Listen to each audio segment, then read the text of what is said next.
ఏలూరులోని Janasena party కార్యాలయంలో Polavaram MLA Chirri బాలరాజుపై దాడికి యత్నం జరగడం స్థానికంగా తీవ్ర కలకలం రేపింది.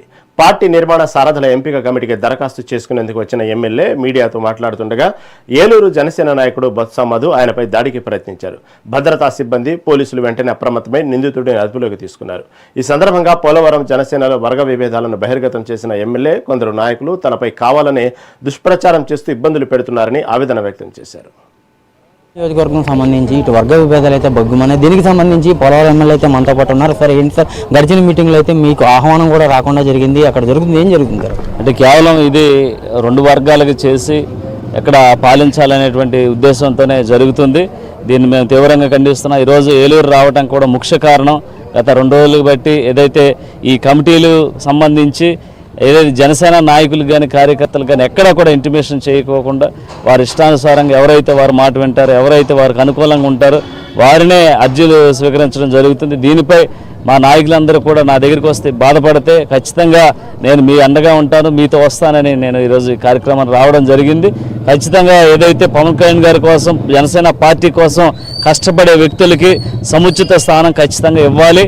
ఎందుకంటే గతంలో ఏదైతే వీళ్ళందరూ కూడా జనసేన పార్టీని ఇబ్బంది పెట్టే పరిస్థితి ఏర్పడితే జనసేన పార్టీ కోసం కష్టపడినటువంటి వ్యక్తులు తీసుకొని నేను ప్రజల్లోకి వెళ్ళాం. ఆ ప్రజలు ఈరోజు ఆశీర్వదించి ఇక్కడ కూర్చోబెట్టారు.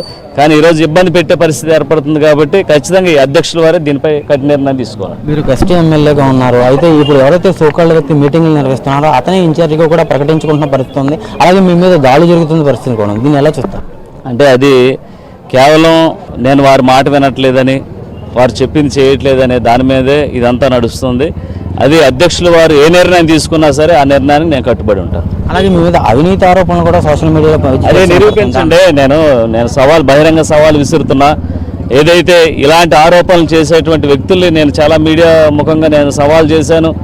ఏదైతే అవినీతి ఆరోపణలు ఉంటాయంటున్నారో 175 నియోజకవర్గాల్లో పోలవరం ఒకటే అవినీతి ఆరోపణలతో ఎదుర్కొంటున్న నియోజకవర్గం.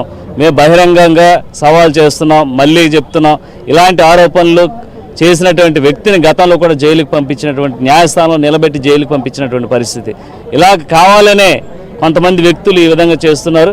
నేను సవాల్ విసురుతున్నా, ఎక్కడికైనా సరే, ఎప్పుడు రమ్మన్నా సరే, ఎక్కడ కూర్చున్నా సరే ఈ ఆరోపణలు నిరూపిస్తే నేను రాజకీయ సన్యాసం తీసుకుంటాను. అయితే ఇటు మొత్తం మీద చూసుకుంటే ఇటు పోలవరం ఎమ్మెల్యేకి సంబంధించి ఏదైతే అవినీతి ఆరోపణలు కానివ్వండి, అలాగే ఏదైతే తన మీద దాడులు జరుగుతున్నాయో వీటిలన్నింటినీ కూడా నిరూపిస్తే చెప్పే పరిస్థితి అయితే ఉంది. కెమెరా పర్సన్ రమణతో చైతన్య, మెగా 9 టీవీ, ఏలూరు జిల్లా.